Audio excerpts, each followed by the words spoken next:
Welcome everyone, Dylan Gemelli here today with a brand new video for you. So today we're going to talk about intermittent fasting.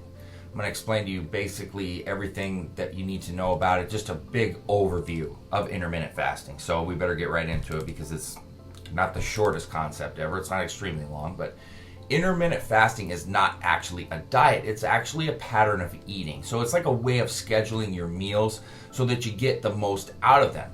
It doesn't change what you eat, it changes when you eat. So why is it actually worthwhile to even change when you're eating?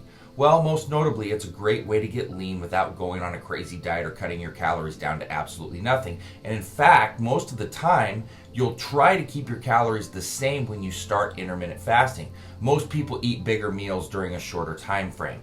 Also, intermittent fasting is a good way to keep muscle mass while also getting lean. So it's kind of like a recomposition type of diet almost. With all that said, the main reason that people try intermittent fasting is to lose fat. I'm going to talk about how intermittent fasting leads to fat loss here just in a minute, but let me cover a few basics.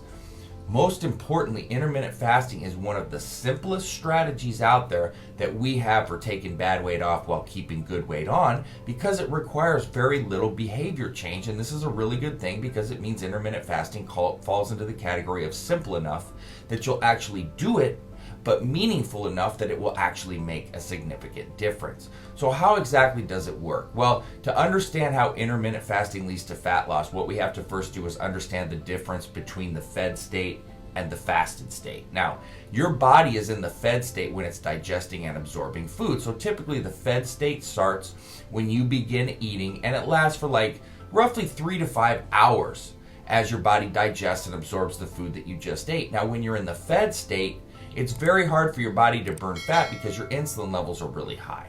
Now, after that time span, your body goes into what is known as the post-absorptive state, which is just a fancy way of saying that your body isn't processing a meal.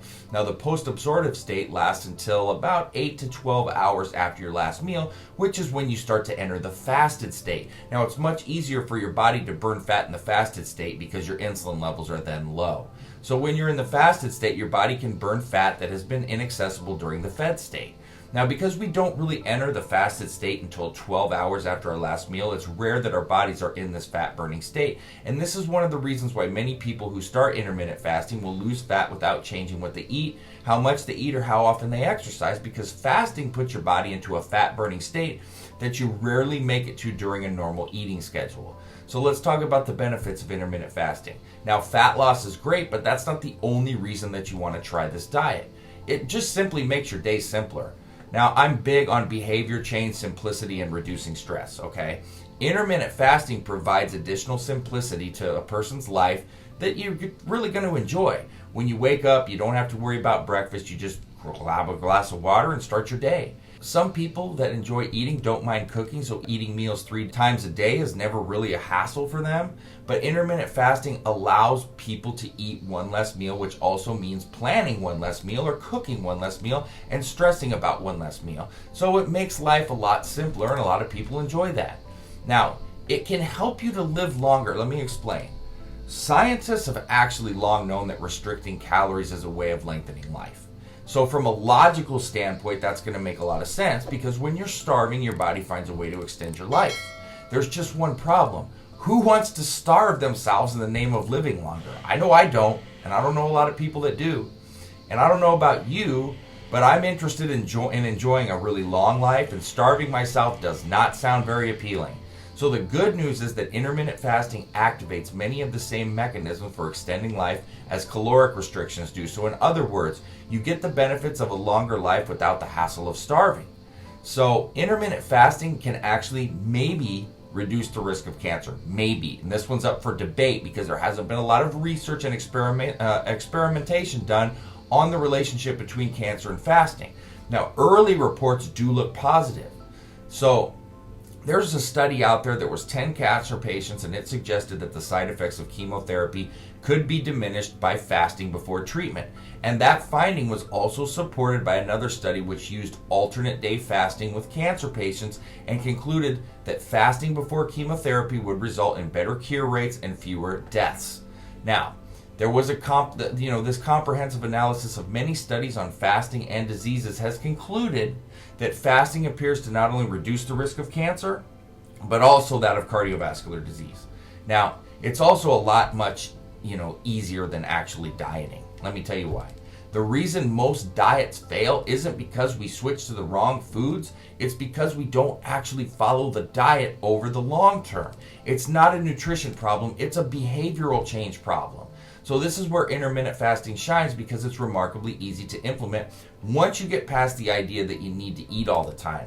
So, for example, there was another study that I read that found that intermittent fasting was an effective strategy for weight loss in obese adults, and it concluded that subjects would quickly adapt to an intermittent fasting routine.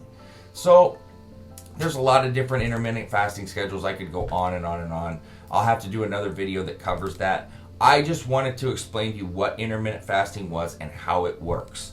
And this should give you a full breakdown, explain to you the benefits, and why maybe it's good for you. It's not the type of diet for me, but I know a lot of guys that I highly respect, that are extremely intelligent, that love this diet. Absolutely love it. Just remember that diets and things like this, they're not for everybody, but you need to learn about them and find and see what works best for you. Not me, not him, not her, not Joe Blow, not anybody else. What works best for you.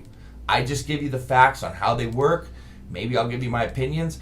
I don't see any big issue with this diet personally, because I know that it works because I've seen it work. Just because I don't use it doesn't mean it's not a good thing. I don't like when people do that. Well, I don't like it, so it's no good. Well, that's not the case. It does. If it works for a lot of people and it shows a lot of benefits and it's healthy, then I'm all for it. I don't have to use it or do it. No human alive agrees or does everything out there that's good. But I am going to bring you the facts, and I'm going to show you and explain to you, and this, shows a lot of signs of quality, dieting and quality results. So it's really up to you to try and see how it works for you. That being said, stay tuned for plenty more to come. Dylan Gemelli signing off.